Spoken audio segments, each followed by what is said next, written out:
பூக்களுமே சொல்கிறது வாழ்வென்றால் போராடும் போராட்டம்.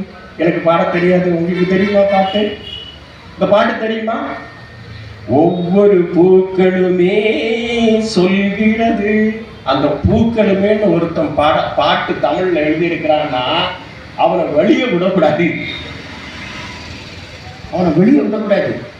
தப்பு, தவறு, பொல்லாங்கு, தமிழுக்கு தீங்கு செய்திருக்கிறான்னா இந்த பாட்டு எழுதி பாடி வெளியிட்டு அதை ஒவ்வொருத்தரும் ஒரு சின்ன குழந்தை வரைக்கும் ஒலித்துக் கொண்டிருக்கிறது என்று சொன்னால் தவறு, தவறு, தவறு.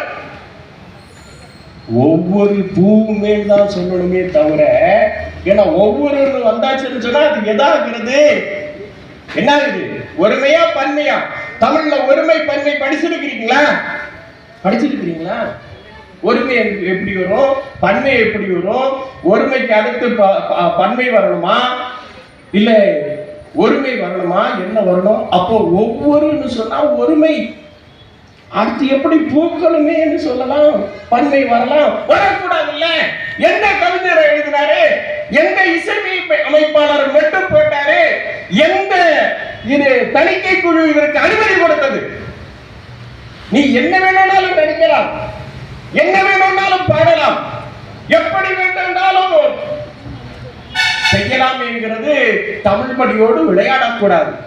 இந்த பாடலை நல்ல தணிக்கை குழு இருந்திருக்கும் என்று சொன்னால் நல்ல தமிழ் மொழி அறிவு இருக்கக்கூடியவர்கள் தணிக்கை குழுவில் இருந்திருப்பார்கள் என்று சொன்னால் மரியாதைக்குரிய 69 மதிப்பெண் எடுத்த தக்கலை சந்திரன் அவர்களோ, பக்கத்தில் இருக்கக்கூடிய வழக்கறிஞர் குமரி ராஜேந்திரன் அவர்களோ தணிக்கை குழுவில் இருந்திருப்பார்கள் என்று சொன்னால் இதற்கு கண்டிப்பாக என்ன செய்திருக்க மாட்டார்கள் என்று சொன்னால் அனுமதி பார்த்திருக்க மாட்டார்கள். ஒருமைக்கு முன்னாடி பன்மை போடக்கூடாது. ஒவ்வொரு பூக்களும் அப்படின்னு தான் சொல்லணும்.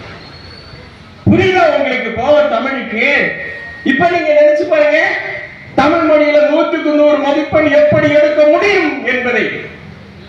ஆனால் அதையும் தாண்டி நீங்க 100க்கு 100 மதிப்பெண் எடுத்து வருகின்றீர்கள் என்று சொன்னால், 99 மதிப்பெண்கள் எடுத்து வருகின்றீர்களே என்று சொன்னால், இல்லை 98 மதிப்பெண்களை எடுத்து வருகின்றீர்களே என்று சொன்னால், ஆனால் அதிலும் 90க்கும் அதிகமான மதிப்பெண்களை எடுத்து வருகின்றீர்களே என்று சொன்னால், அதனால் தான் சொன்னேன், மேடையில் வென்றல்ல, மேடையின் கீழே வந்து உங்களுடைய பாதங்களுக்கு பாத பூஜை செய்ய வேண்டும். இன்றைக்கு பாதை பூஜை செய்யக்கூடியதையே பெரும் தவறு, குற்றம் என்று சொல்கின்றார்கள். யாருக்கு பாதை பூஜை செய்கிறது? குருவுக்கு பாத பூஜை செய்யக்கூடியதையே தவறு என்று சொல்கிறார்கள். இறைவார்த்தை புத்தகத்தில் வைப்பதையே தவறு என்று சொல்கின்றார்கள். யாரடா சொன்னது? இறைவார்த்தை புத்தகத்தினுடைய முதல் பகுதியில் வைப்பது தவறு, வைக்கக்கூடாது என்று சட்டத்தை கொண்டு வந்தது யாரு? சட்டத்தை இயற்றது யாது?